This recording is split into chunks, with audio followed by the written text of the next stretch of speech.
There you go, ladies and gentlemen, where you can see all of our other fine shows we have in the Let's Talk Football family. So make sure you catch one of those. We're pretty much on every day of the week with some show or another. So, thank you for tuning in and make sure you watch all of our other shows there because some great stuff every day, just about every day of the week. And also on Friday nights, one of our partners, North Sports Dynasty, has a show with Andrew Faubert. So you might want to check that out as well. So thanks for watching. Uh, and now it's time for a segment I think is going to become really popular with everyone as the time goes on here. We have Delilah with This Day in NFL History.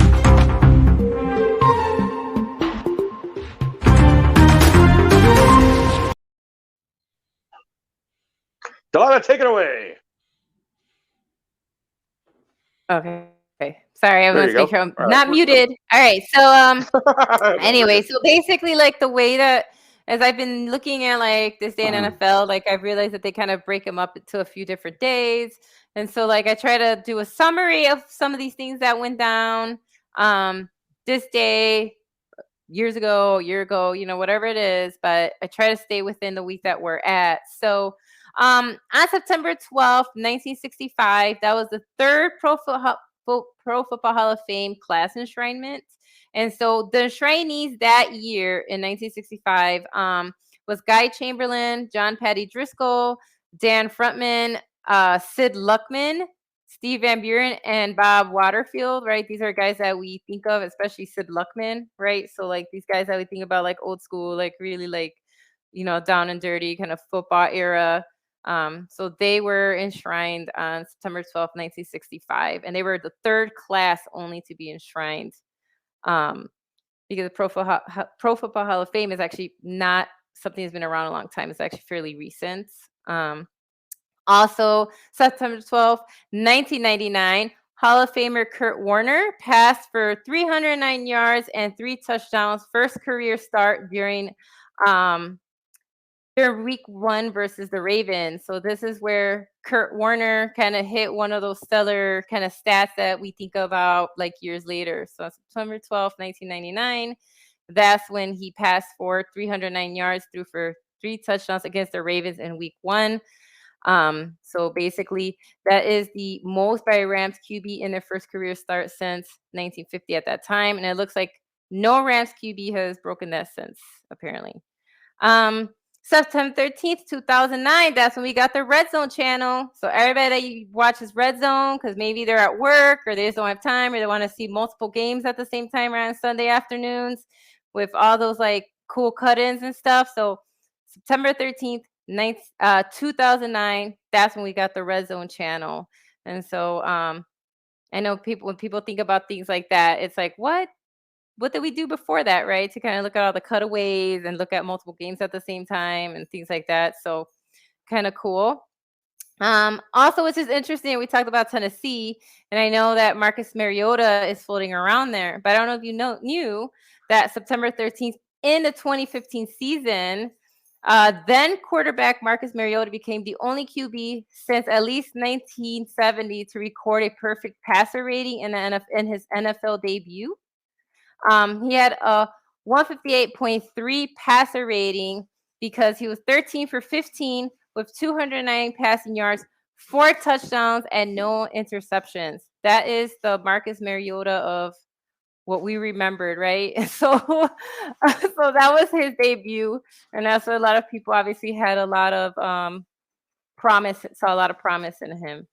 And then again, that's kind of what happened the last couple of days, the last few decades in NFL history this week in the NFL. So there you go. There's some stats for you.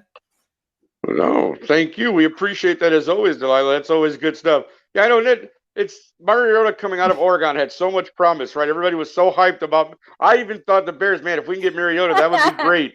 Think And now about that he's on passer rating. That was yeah, I know. insane. No, I agree. Again, and now he's playing for Handy's team, so we'll see what he does. They almost pulled one out in New Orleans, Sunday, but not quite there.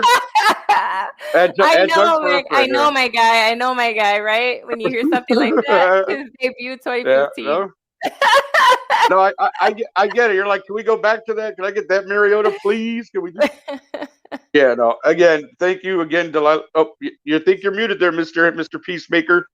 You're Can we talking and we can't hear you. can we get the Walmart rollback prices, please? Oh, here we go. There we go. Just get the roll it Yes, back, sir. baby. Roll it back. I tell you. Get the All right. Well, 2015 Mariota. That's what you need. that's what we need. We do need Mariota back. Atlanta is hoping that Mariota can get back to that form. Well, again, Delilah, we do thank you for that segment. We're going to take another quick video break, and then we will be back.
Ah, yes. Again, that is a list of all the shows that we have on, as I mentioned before. But before we move on, I do want to give a quick shout out to our producer, Sean. For those of you who have been watching Let's Talk Football for the last few years, you know that it started with Monday Night Show with Sean and Janae, and they finally came back last night to do their first show of the year. And so I know it was a great show. We wouldn't be here if it were not for them. So we really I wanted to quick shout them out. Say welcome back. We're glad you guys are back on. You're what put this whole ball of wax in motion. So basically what I'm saying is it's your fault. Everything that happens, it's on you, my friend. So take that. Whatever happens, it's on you and Janae. But anyways, thank you again. So now we're going to get into our next segment, which we little something we like to call Game of the Week. And we're actually going to be joined by a guest this week. She is a diehard Broncos fan, so I'm sure she's got a lot to say about what happened yesterday. Please welcome to the program, Tina Winter. Tina Winter, come on down. Ooh, welcome, Hello, Tina. Tina. How are you? I'm okay. I actually am okay. Are you really? Is the way you asked me that question 12 hours ago, you would have gotten a very different answer. Answer, right? And you know what? I do, before we do get into the Game of the Week, I do want to ask you, because I really do appreciate you coming on to chat with us. What was going through your mind watching that? I mean, because I know you're very well versed in your football, and so I know you're sitting there like the rest of us going, what in the blue hell are you doing? Give me your thoughts on what happened there at the end. Yeah, I take it we're talking about the 4th and 5 decision. Oh, we are definitely talking about the 4th and 5 decision that really, I mean, again, there's other elements to the game, obviously, where you never want to say, well, it comes down to this one play. But I think in this instance, we could say it really did kind of come down to this one play and the coach's decision. Honestly, I don't know why he didn't go for it. He's got Russ. It's 5 yards. We'd been doing well at that point. So I didn't necessarily agree with his decision. But from what I've been reading and some people that I've been talking to, like if you look at Hackett at that point, he wasn't upset by what happened. So I think he had his gameplay in mind. And he was going to kick at that point if that's what it came to. And to be honest, Brandon McManus isn't a bad kicker. If you look at it, he missed by maybe a foot, which is like an inch to us. So it's one of those that it's just. I mean, I would have liked the 40 seconds. Yeah. Well, my question would be the 40 seconds he let go before that, because like you said, if that was his decision all along, why would you waste 40 seconds and then just send the kicking team out there? That's what I didn't get. I think he was trying to draw them off sides to get the immediate first down. Because they went out there and they let the clock run down, and then they called the timeout and they brought the kicking team out. I think he was trying to draw them off sides. So that's why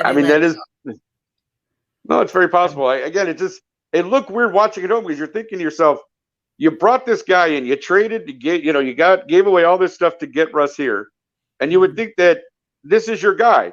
At the end of the game, this is the guy who you should give the ball to, though. I mean, I'm sure you agree with that statement. Yeah, I do. I mean, there's so many things that are into this. I think there was an issue of chemistry with the offensive line that might have played into the issue that maybe Hackett didn't quite trust the guys to be able to hold the line long enough to be able to get a 5-yard or to let a play develop. None of the guys that are the head coaches there, and this was one of the questions I had about the team, none of them have head coaching. None of them have had experience in the positions they are in. So Hackett's never been a head coach. Jason's never been an OC. The defensive guy has never been a DC. So I think there's going to be some stuff in there. But as what me and a friend of mine were talking about after the game, and I kind of said it ahead of time, it's going to take a little while for this team to gel. There's brand new everything. And it even took Peyton Manning 4 games to get to in sync with his guys when he came over. When he came over. So it's just going to take some time. But I agree with you. I was upset. Put the ball in his hands and let him go. But we've talked about the negative now. Yeah. What were some of the positives you like? Because I thought, excuse me, I thought for a while the running game looked good. And obviously with Jerry Jeudy and Cortland Sutton, those guys are going to be 2 stud receivers, I believe, for a long time, as long as they can obviously stay healthy. But what were some of the positives for you just in watching, this being your team and all? I liked how the second half they played a lot better.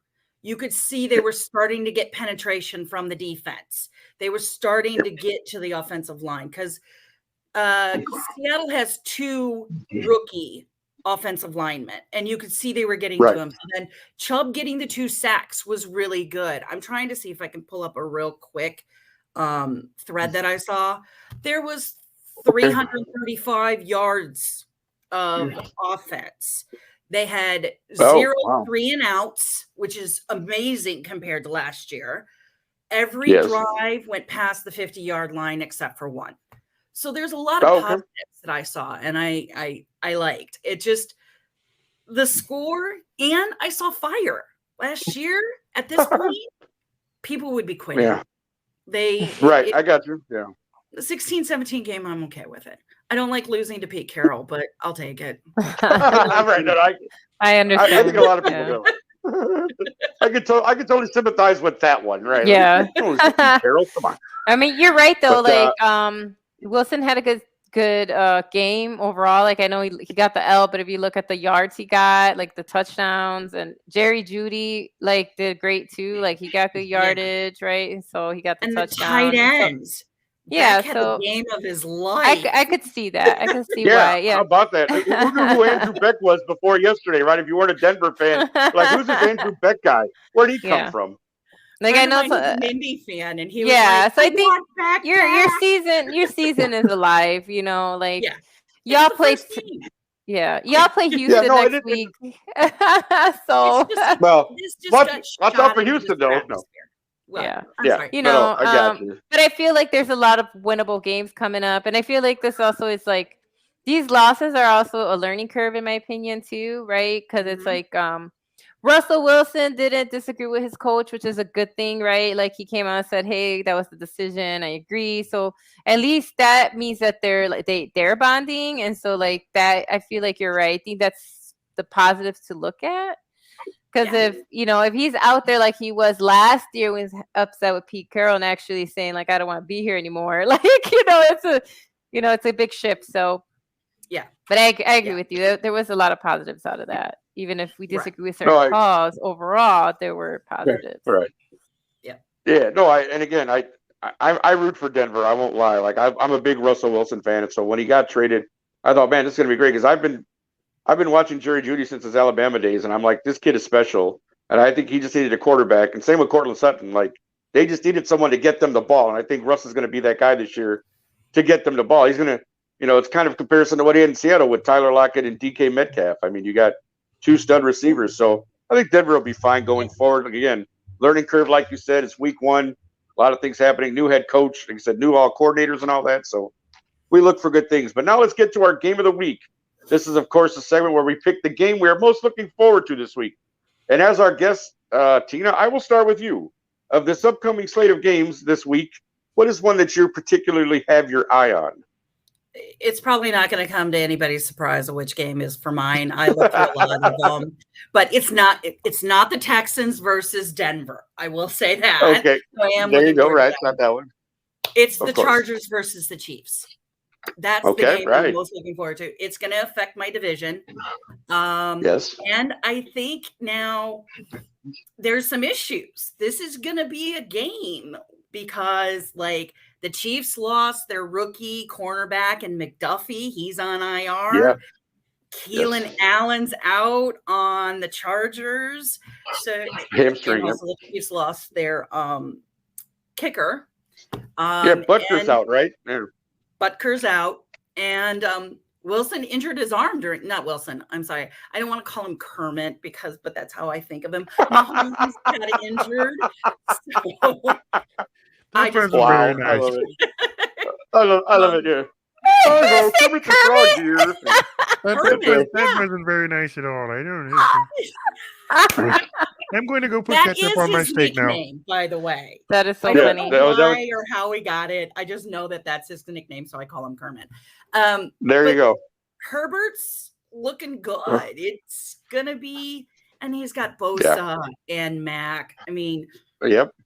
I don't think Kansas City has seen a pass rush outside of Vaughn like Mac in a long time. So we'll see what happens with that one. That's my game of the week. It's going to affect the AFC, and it's definitely going to affect the West. It's going to decide who's leading. So absolutely. I agree with you. Right. Denver just have to play their division games and just beat them. Exactly. Yeah. Mr. Handy, Mr. Peacemaker. Today's the Peacemaker. So he can tell you that story another day, but we heard it before we came on the air, but he was playing Peacemaker today. So give us your game of the week, my friend.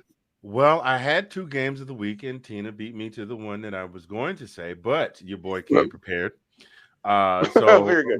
My second game of the week is the Bears and the Packers. And you stole mine, but I'm sure Delilah had that one too. Go ahead. No, go ahead. I want to hear what you have to say. Go ahead. I mean, there's the Bears and the Packers. There's a couple of different reasons behind that. This is one of the most historic rivalries in the NFL. I mean, they've been playing each other for 101 years now, since the Bears since the Bears were called the Staleys. Yes, see, I do know a little football. You are correct. There you go. They played each other a total of 203 times, and the gap is not really that big. If you were to even out the ties, there's only an 8-win difference between the two teams. But the number one reason is that the Vikings made Aaron Rodgers look like a mortal on Sunday.